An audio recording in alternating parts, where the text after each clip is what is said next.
This is the SPIE Photonics Europe keynote presentation. I'm from Lightwave Logic, and my talk today is titled Naturally Fast and Low Power Electro-Optic Polymer Optical Devices are ideally positioned for the next generation Internet Photonics roadmap. And in this talk I'll go through some of the details of how this is going to hopefully impact the environment and the internet as we look forward.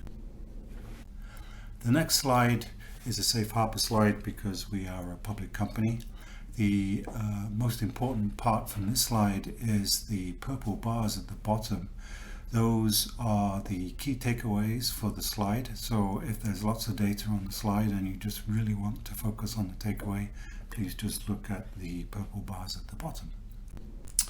The agenda today goes from the network to the market environment, looking at some radical innovation by the electro-optic polymers, and then some photonic integrated circuit PIC opportunities, an update of photonic roadmaps, and a summary.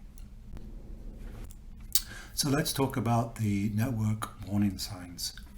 And so we go to the next slide, which is entitled, "We all know the internet is crazy busy." This, I think, has been seen by many folks. This is the type of slide a lot of folks have seen.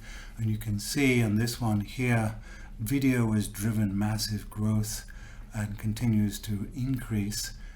These are the Cisco VNI data.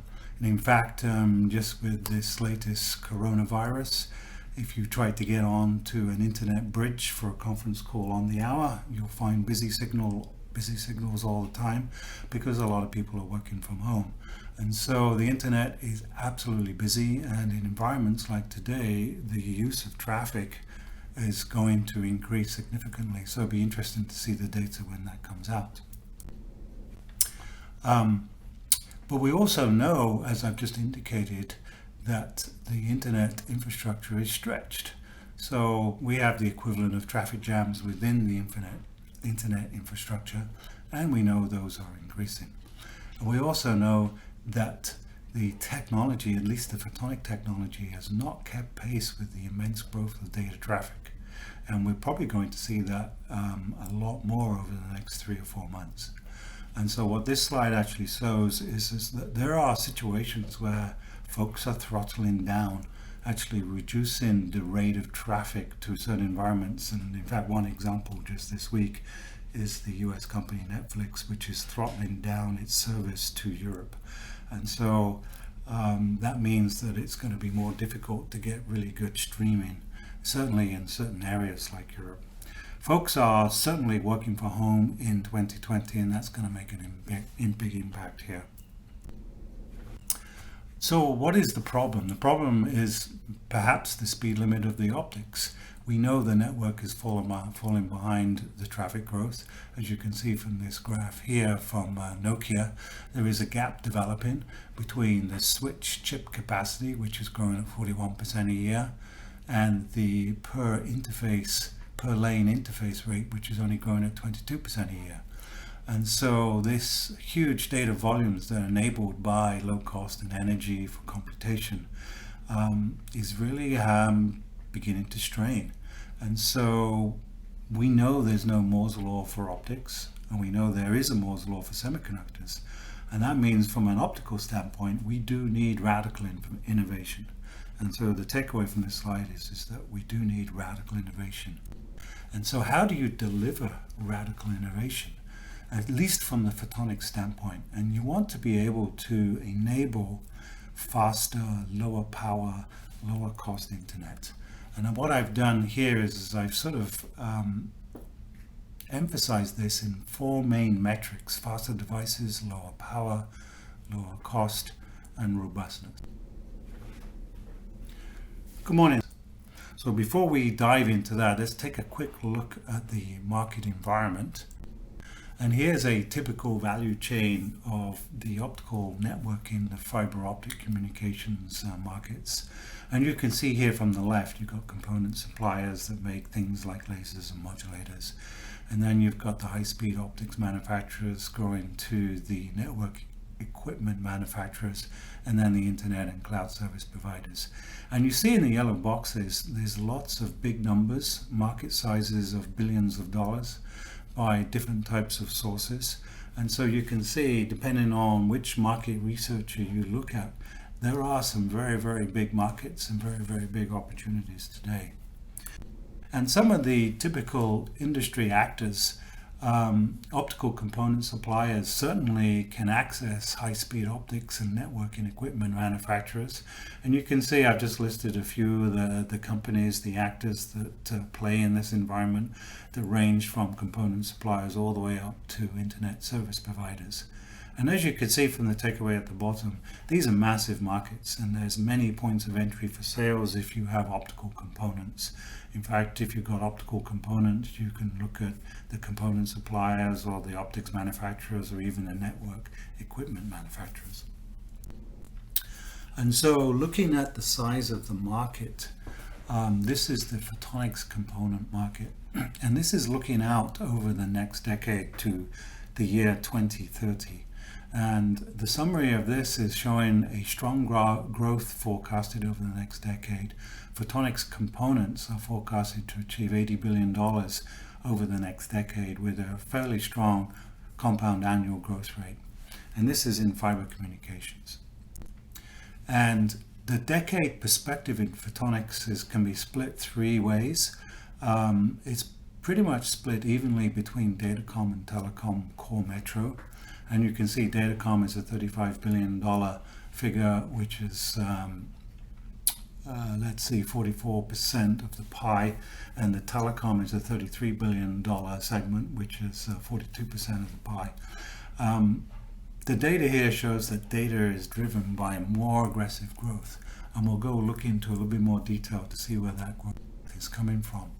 In fact, as we start drilling down into the market and looking at fiber optic transceivers and how they will grow or forecast to grow over the next decade, you can see from the photonics component forecast, which we already know is $80 billion over the next decade, the transceivers, which is the blue bars of this graph, are forecasted to grow to $53 billion over the next decade, which is about 66% of the photonic component market. So the fiber optic transceiver platform is forecasted to grow well over the next decade. And then drilling even further into PIC photonic components, that's photonic integrated circuit components, the PIC technologies are expected to grow to about $41 billion over the next decade. And PICs include the classic technologies such as indium phosphide, gallium arsenide, silicon photonics, photonic circuits using dielectrics, PLCs, and even polymers. And the PIC technologies are expected to grow to about 52% of the share over the next decade. But the thing that's been highlighted from this graph, as you can see from the third bullet, is that the PICs are expected to be hybrid solutions. So even though today we have pure play indium phosphide, we have pure play silicon photonics, there is an expectation over the next decade you're going to mix indium phosphide with silicon, or polymers with silicon, or gallium arsenide with silicon, and things like that. So they're going to be hybrid solutions. And PICs, as we know, are composed of the market segments of datacom, telecom core metro, and telecom access. And so the takeaway is that the PIC technologies will be very well established over the next decade. And so looking at that, we can see from this graph here where the PIC technologies are forecasted to be about $41 billion over the next 10 years. The datacom forecast is dominant, and the datacom is in the green color. That's going to be, in the blue color, that's the $21 billion, whereas the telecom core metro forecast is actually slowing growth. That grows to $16 billion over the next decade. And so you can see, in general, PICs are going to be driven by the telecom core metro and the datacom market segments. Moving on to the forecast of PICs in fiber optic transceivers, we can see transceivers reached $53 billion over the next 10 years, and the PIC transceivers are forecasted to reach pretty much about 51%, or half of that, $27 billion over the next 10 years. So the PICs, the photonic integrated circuits, will become essentially half of the fiber optic transceiver market over the next 10 years. Looking at a forecast of Ethernet by data rate, so this is interesting because a lot of people are looking very closely at the increase in data rates. Ethernet fiber optic transceivers are going to be forecasted to be about $28 billion over the next decade. And you can see from the segmentation of this graph that the Ethernet transceivers are definitely driven by 100G and 400G platforms, which have been called out in the turquoise blue and the dark blue colors. The other interesting observation from this graph is that the increase in data rate to 800G and 1600G is going to climb over the next decade with the brown and the olive green colors. The forecast of the DWDM transceiver by data rate graph is next on slide number 19. And in DWDM transceivers, they are forecasted to reach $20 billion over the next decade. And certainly, again, just like the Ethernet, the DWDM transceivers are driven by the 100G and the 400G platforms. Again, just like the Ethernet, the increase in data rates to 800G and 1600G over the next decade are going to grow, and you can see that from the orange and the dark blue colors of this graph.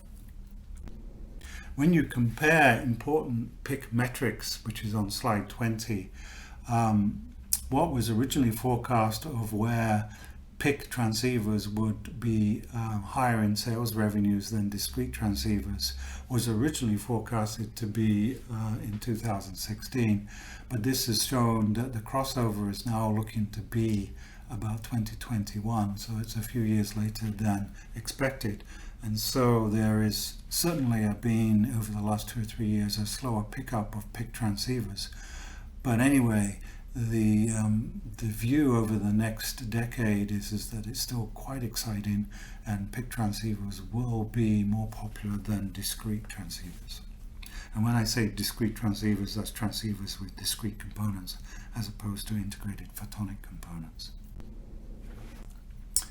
So what are the typical PIC options today? And if you look at slide number 22, we can see there are 3 main PIC technology platforms. Obviously, the incumbent in the communications market is indium phosphide. We've seen a new entry, gallium arsenide, but this is mostly for things like structured light and sensing that you can find in iPhones with arrays of VCSELs that are gallium arsenide based. New incumbent will be silicon photonics, and we've seen a number of companies really drive silicon photonics into commercial reality today. And then there are new common technologies that are common to indium phosphide and silicon photonics, and those are polymers and dielectrics. Dielectrics such as nitride-based materials. As we already know, nitrides can be placed onto indium phosphide as well as silicon, and so can polymers, because polymers are spun on and they're cured both onto indium phosphide and silicon platforms. So the last two are additive to the classic platforms, and so this is why we started looking at hybrid-based solutions, because we feel that there's going to be hybrid-based solutions become a lot more popular over the next decade. So looking at these hybrid solutions, what are they? You can see on this graph, which is number 23, on the left-hand side, you've got your classic incumbents, such as an all indium phosphide type technology. And then on the right-hand side, you've got silicon photonics. And in the middle, in the green, you've got polymers and dielectric nitride type photonics, which allow the hybridization and combinations of technology. And so the takeaway from this slide is that lower cost enables through integration of hybrid technologies. So we're going to see a lot more hybrid technologies as we advance in this sector. In terms of what are the building blocks of an indium phosphide PIC, you can see some of the functions or the component library that indium phosphide can do, and it covers many devices. The big weakness from this standpoint is electronic ICs. You don't actually see indium phosphide based ASICs or DSPs. They typically are done in the silicon platform. And in fact, when you start thinking about silicon photonics in general, we know that silicon can't do lasers and emitters and sources, but it can do a lot of the passive functions, and it can do a lot of the ICs. In terms of the additive technologies like polymer and dielectric nitrides, as in terms of building blocks, the typical component library, obviously in polymers and dielectrics you won't be able to get a source or a laser, but they're definitely additive, and they allow a hybridization of silicon photonics and indium phosphide, as well as their own standalone solutions as PICs. In fact, some of the work by market researchers, this is just showing one from Yole Development in 2019, showing a wide range of PIC-based platforms that are being reviewed today. To get a closer look at the PIC platform, at least from a modulator focus, because that's where Lightwave Logic has focused its energies in modulator-focused PIC technologies, you can see that some of the key metrics that are plotted here, analog bandwidth in gigahertz, VPi, and optical loss in dPs. Some of the attractivenesses of some of the technologies. You can see from a silicon standpoint, typically you would see 25-30 gigahertz bandwidth in silicon products for silicon photonics, indium phosphide, 30, 40, 50 gigahertz commercial. But you also could see some of the attractive new technologies like plasmonic modulators, as well as EO polymers that can have base analog bandwidths well in excess of 50 gigahertz, which really allows high-speed optical component operation. And so what we're beginning to see here is that there are innovative PIC platforms, things like polymers and plasmonics, that are now being put onto the roadmaps and are expected to show good commercial availability over the next decade. In fact, when we started looking at competitive type technologies, and you start comparing electro-optic polymers with some of the classic technologies like lithium niobate, which is depicted as Ln on the top right-hand corner of slide 29, as well as indium phosphide and silicon photonics.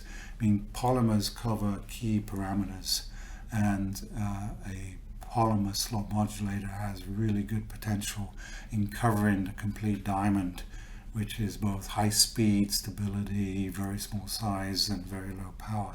So looking at the technology strengths and weaknesses, certainly electro-optic polymers are quite attractive. So what about radical innovation? So looking at slide 31, how do you deliver radical innovation? Clearly that's focused on faster devices. EO polymers do have high speed operation. And so when I start looking at faster devices, but the internet has been going fine, so what's really changed over the years, and what do we really need for faster devices? Well, just taking a look at the historical perspective on what's happened in data rates, you can see through these colors. Yellow is 1 gigabit per second, orange is 10 gigabits per second. And if you start plotting these data points onto this 3D graph, and you can see the 3D graph has 3 axes. In the vertical you have modulation complexity. Along the horizontal axis you have speed, and in the depth and you have parallelism. And so 1 gigabit per second is the yellow dot. I mean, it's basically one lane. Modulation is very simple. It's NRZ, and speed is 1 gigabits per second. And so when you want to go to 10 gigabits per second, which happened in the year 2000 timeframe, you just operated the devices faster. And you get to a point where people realize, well, in order to get higher data rates, we needed to have more channels.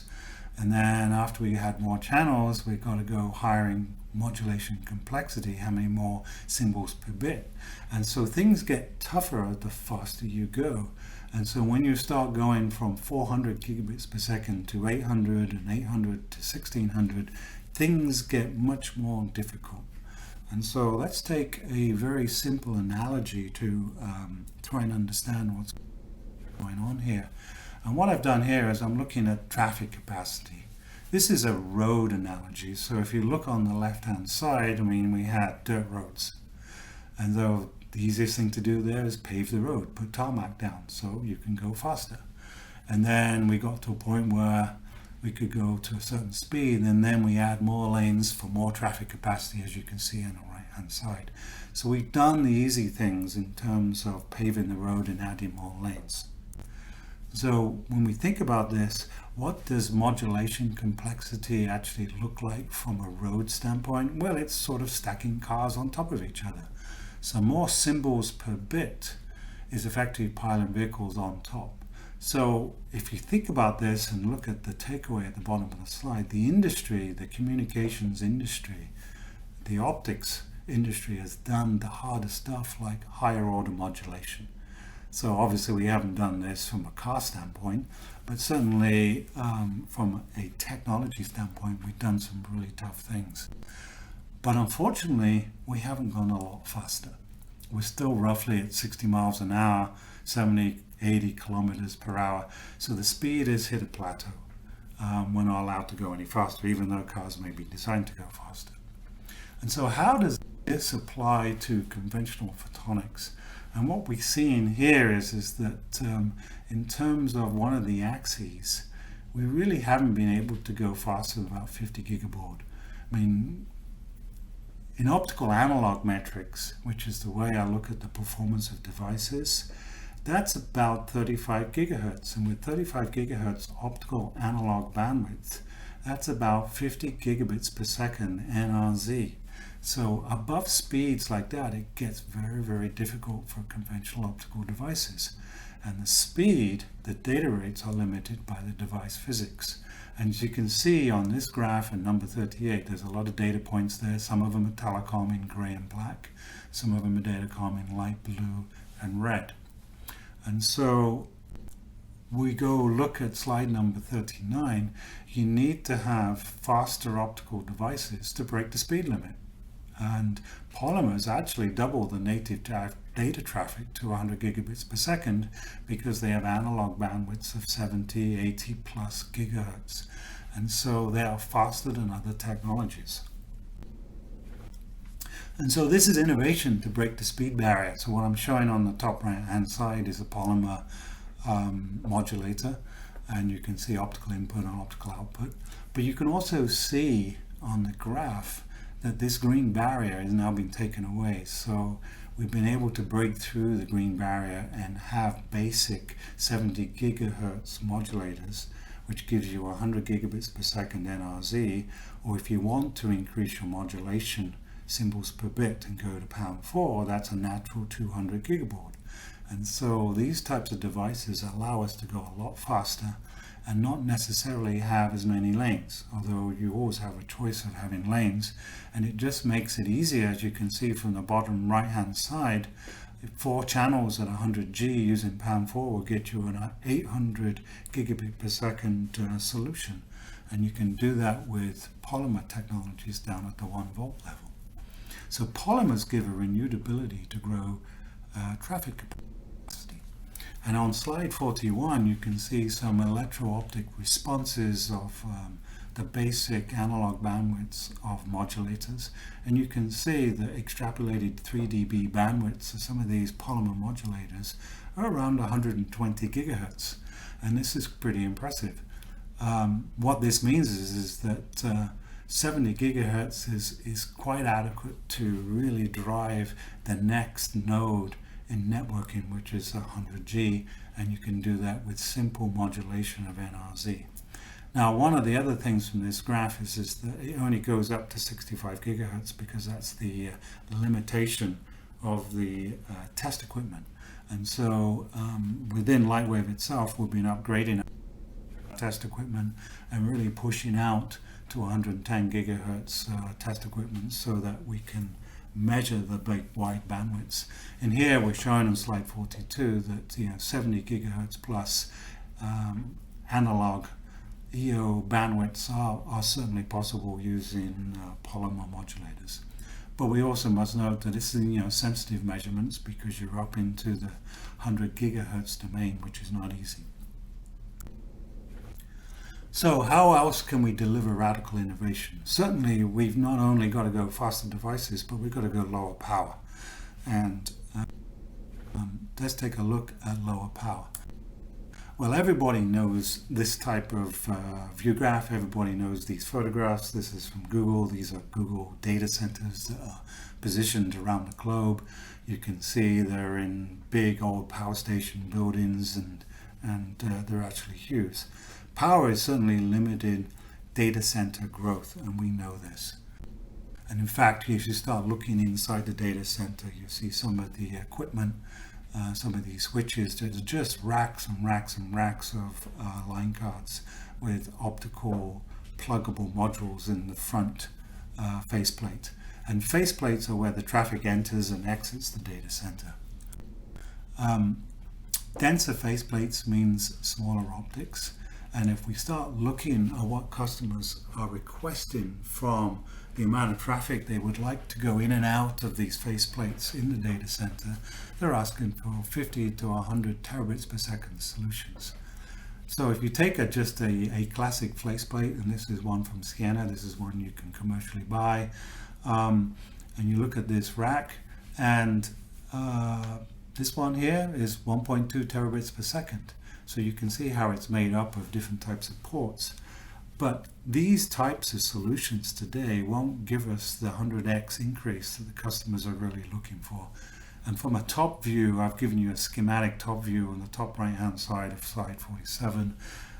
You can see the IC circuit switch in blue. You can see pluggable electro-optic modules in dark green, and they're connected schematically by the orange tracks on the line card. But 100x increase is what we're looking for now. And in fact, if you look at some of the work that's been happening over the last 5 years, onboard optics is certainly one solution where you've got standard faceplates with lots of ports. Some of them actually take the fiber directly to the IC switch chip. You can see that in the top view. Some of the ports are pluggable still. You can see the trend that the pluggable ports are going smaller and smaller. And so people have been looking at the combination fiber on boards and pluggable to see if they can actually improve the amount of traffic going in and out of this faceplate. And the trend today is looking from the classic pluggable solutions, what we call pluggable optics, which is on the top left-hand side, to onboard optics. And so the question is will these solutions suffice for 100 terabits per second plus? And these are really quite high data rates. It's obviously going to generate a lot of heat, and so we have to be sensitive to a whole number of different issues. In fact, over the major conferences in the last 3 or 4 years, a number of major manufacturers have been talking about co-packaging. So this is co-packaging the optics. And what this actually means is how do you take the optics closer to the switch IC? How do you bring the optics directly in contact with the switch IC? You can see that from the center schematic here, and on the right hand side is how you would see co-packaged optics, taking the fiber optic cables all the way to the switch IC chip. And so the trend is a transition from transceivers to multi-chip modules, a bit like electronics did this 25 years ago. Electronics did multi-chip modules 25, maybe even 30 years ago. From the side view, you can see that this is what it looks like. On the top, the pluggable optics is where the optics is at the edge of the line card. Onboard optics is where the optics is next to the switch chip. And co-packaged optics is where the optics is directly on top of the switch chip. And that's true photonic integration. This is board scale PIC technology. So scaling this, and so you can scale the data rates to do 12, 25, and even 100 terabits per second I/O is going to be very difficult. And customers want to figure out a way, not only can they do 100 terabits per second, but how do they scale it to 400 terabits per second and also keep the power in check? And that's using metrics like less than 5 picojoules per bit. figuring out how to get a smaller size and miniaturization. And these are not easy solutions. And so you're seeing a lot of designs today with the words interposer, which are shown in red. How do you take one of these co-packaged optic line cards and actually flip chip bump that to a bigger line card, so a daughter board to a motherboard? And so co-packaging the optics will enable high traffic throughput, but there are some open questions. Co-packaging is clearly now viewed as inevitable by the experts at the big conferences, but it's certainly not clear how to get there. Certainly you'll need higher levels of integration, and certainly the ecosystem will change significantly as technology will change. We won't be using pluggable electro-optic modules in the future. We'll be using a combination of pluggables and fiber optics and plugging the optics directly onto the switch IC, and even having the switch IC be a photonic integrated circuit. And so the route to 400 terabits per second using 800 and 1600 gigabits per second is not an extrapolation. We have to figure out how to do that. Co-packaging is certainly different, and it's certainly happening, and folks are trying to innovate and figuring out how the best way to get there. But these new challenges bring new opportunities for PICs, even to the point of looking at this concept view of how do you do a multi-hundred terabit per second switch with lots of ICs, lots of optics. I mean, how do you get the data rate in all the channels up? You need to be able to send signals at 100 gig or even 200 gig in order to make this happen. And certainly from our standpoint, the opportunities for a polymer-based PIC engine as a building block certainly looks attractive. The other major issue here is keeping the heat down, and that means low voltage is going to low power. And in terms of how do you address this issue, we have to start thinking about direct driving modulators, for example, optical devices directly from CMOS. That means you don't need to have drivers. And so if you can eliminate drivers, you can eliminate power, you can eliminate ICs. And so trying to operate things like polymer modulators at 1 volt or less means they're driverless. And so that is a really main motivation of actually using polymer modulators at very high speed and very low voltage. In fact, when you start thinking about polymer platforms and designing modulators that are super high speed, some of the basic metrics come into play here. What we do know is that frequency response of these modulators is inversely proportional to the electrode length. So if you make these devices shorter and smaller, you can get higher speed, more gigabits per second. But unfortunately, the V pi, the voltage, is also inversely proportional to electrode length. And so when you go to smaller devices, you get larger voltages. And really, you want to keep the power down.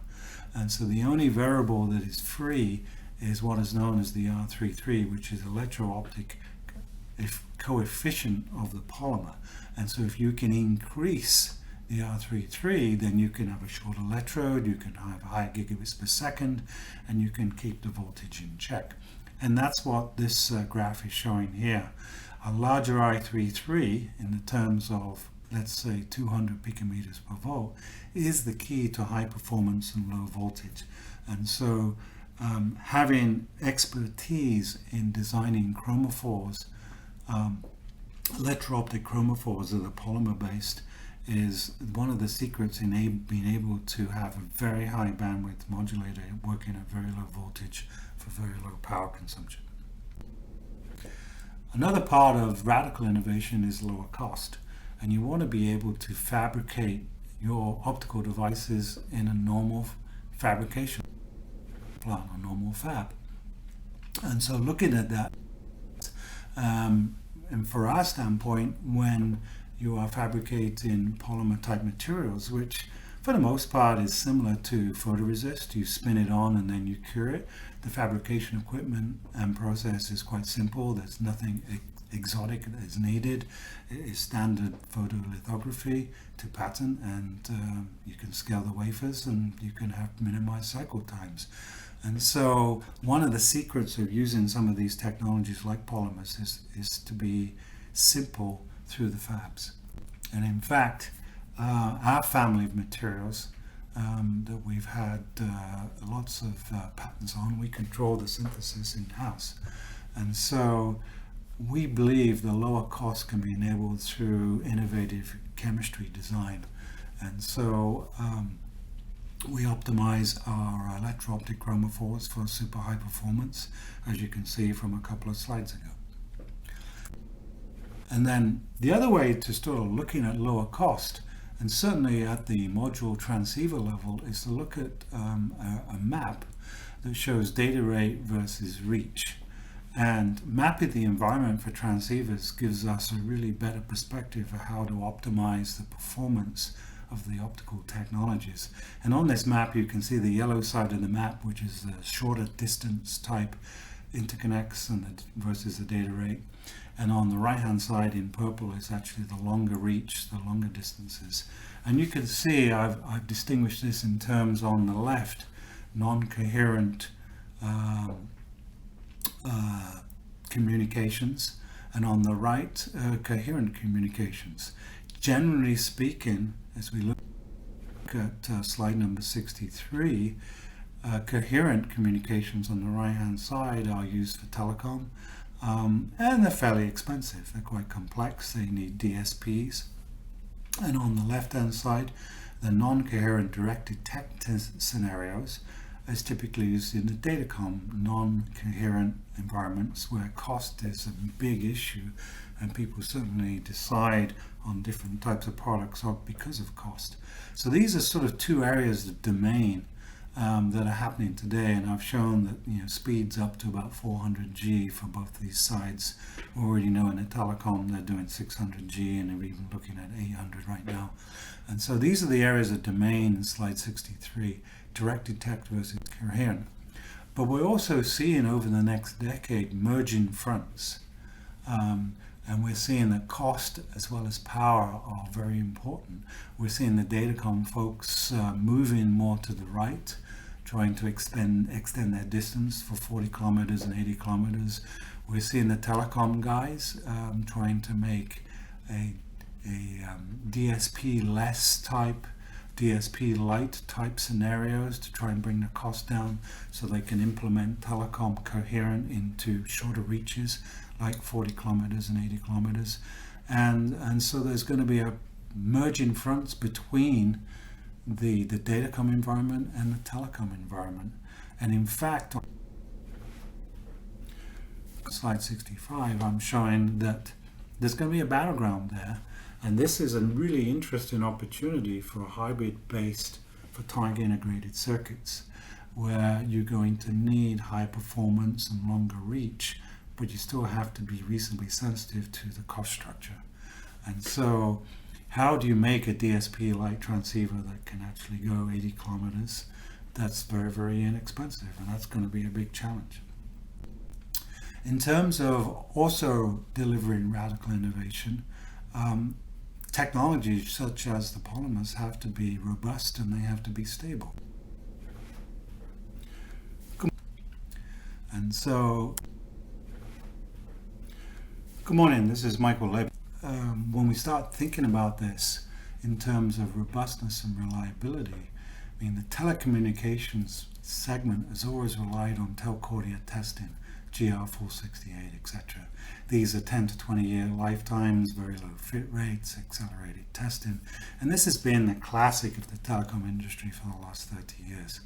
In a data communications environment with situations like data centers, they looked, especially 5 to 10 years ago, at simplifying the RMQA, the reliability and quality assurance, in order to reduce the costs. And as we already know, recent data center requirements are using 3-year forklift equipment changes. And so they said, well, we can reduce the RMQA expectations, we can reduce the costs, and so that'll be great for us because you only need this stuff, the fiber optic transceivers and the pluggables for about 3 years. The problem they ran into is that by reducing reliability, they had a lot of failures. And a lot of failures were pointed towards laser diodes and laser sources in the fiber optic modules. And now, net, if you talk to data center companies today, R&QA is much more critical and needs to be taken a lot more seriously, even though the equipment is thrown away with a 3-year forklift equipment change every 3 to 4 years. And so the next generation PICs must aim towards telco requirements. Whether the data centers will require the 10 to 20 year lifetimes and the very low fit rates is an interesting question.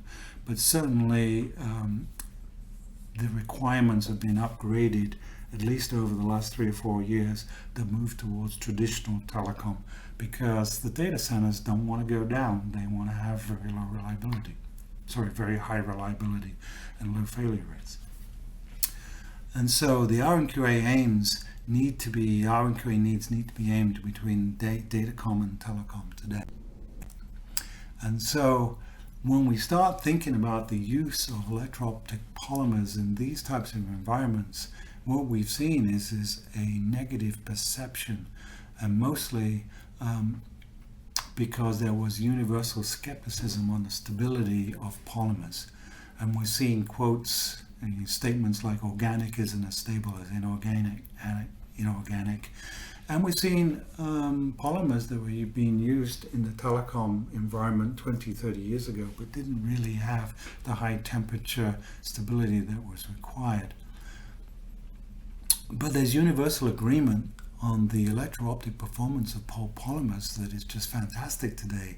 100 gigahertz bandwidth, got great velocity match, low VPi, R33. And so I think the key technical challenge today that is facing the EO polymer community is lots of data showing reliability and stability. And once that data is shown, then the use of polymers in these fiber optic opportunities is going to be quite popular. And I guess the takeaway from this slide is stability is one of the keys to build positive perception in polymers. And so in slide number 70 is some measurements that we've initially taken. You can see we are looking at things like stability of R33, which is the electro-optic coefficient, 85 degrees. And so making sure that our advanced simulation and synthesis of materials stays in place, and we can show that the polymer materials don't degrade over time. In fact, you have to take these measurements out to a number of thousand hours, and so what we're showing here is some initial work showing temporal stability of how the voltage doesn't change in temperature over time. And as we progress, we'll be publishing more data on the stability and reliability of polymers, but we feel this is important for the market applications to see that the high performance electro-optic polymers are a great technical vehicle for the next generation networks. In terms of PIC opportunities, it's not just fiber optic communications that will take advantage of PIC-based opportunities. There's going to be high performance computing, there's going to be automotive and LiDAR, there's going to be optical sensing and biophotonics, as well as medical instrumentation. But the interesting takeaway is that the maturity and the robustness of the fiber communications market will certainly enable other markets for technologies such as electro-optic polymers. This last section of the talk talks about the roadmap update, and there's been quite a bit of work over the last 2 or 3 years on photonics roadmaps. And what I'm showing here is this roadmap that was put together in 2016 that predicted what would be the performance of fiber optic transceivers and PICs by 2019. And when we looked at our prediction, which was 3 years old last year, we can see that we predicted that transceiver modules in 2019, for example, will be 400 gigabits per second. And so that's just one example. we take a look at the next graph, which is number 76, and so we see some of our predictions are actually pretty good at the time. We actually in 2019 did see 400 gigabit transceivers that are short distance. We did see metrics like less than $5 per gigabit per second. We did see 50 gigabit per second plus optical devices. And so what is interesting here is as we look back, we saw that our predictions in 2016 were actually pretty good. So last year there was a lot of work in photonic roadmaps. There was a new draft that was presented in June in Europe.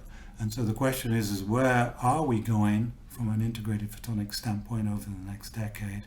And so this graph here just shows you the forecast. And as you can see, the forecast goes out to very high speeds. There are things like purple brick walls, which are technology cost barriers. And there are metrics that are written in red, which needs major industry efforts for commercialization. And as we go to a quick view of what is being looked at over the next 3 years, what is predicted in the 2022-2023 timeframe, 800 and 1600 gigabit per second transceivers, fiber optic transceivers. We're going to see very high bandwidth. This is analog optical bandwidth of 70 gigahertz. We're going to see co-packaging. We're already seeing signs of that in the conferences already. We're going to see very low power. We're going to see hybrid integration, and we're going to see very low dollars per gigabit per second. So this is the prediction for the next decade, and what we can see is that the positioning of electro-optic polymers is looking very good as it can achieve some of the key metrics the industry is looking for. Slide number 79 is a call to action slide, and so it's okay to put together roadmap slides to convey clear messages. And so some of the challenges here is we've got to be able to move data faster, more efficiently, and that certainly is not slowing down. And we're going to see more opportunities for PIC platforms, and they're definitely going to be critical for size, weight, and power. And we desperately need innovation amongst our current technology platforms. In fact, we're going to see a lot of hybridization between the platforms. And so the question here is how are we going to make this happen? Roadmaps are one way to see non-competitively how we can attract investment, whether it's from government or industry, to actually support our technology and the roadmaps and where it's going over the next decade. So the PIC technology industry roadmaps are seen as a vehicle to address some of the big challenges we're going to come across over the next decade. And so to summarize this talk, we certainly see PICs need to drive the radical innovation. One example I've talked about today is electro-optic polymers. And the final summary is that we know the internet is still growing quickly and it's driven by video. We know that the internet is a key application, others are emerging. There are strong billion-dollar markets in fiber communications with forecasted growth. And integrated photonics continues to be strong. We know that PICs will mature over the decade in fiber communications. The trends to co-packaging, low power, high bandwidth, low cost, and coherent will continue. Hybrid PICs will become commonplace to increase specifications. We see our polymers at Lightwave Logic solving customer headaches. They add the speed dimension, they add the low power dimension, and they're cost effective to implement. So a call to action in terms of the roadmaps. We have roadmaps now. We should use them as a tool for success in the PIC arena. And we certainly see the next decade be a photonic PIC one, and we see PICs being a solution for the radical innovation that I've talked about.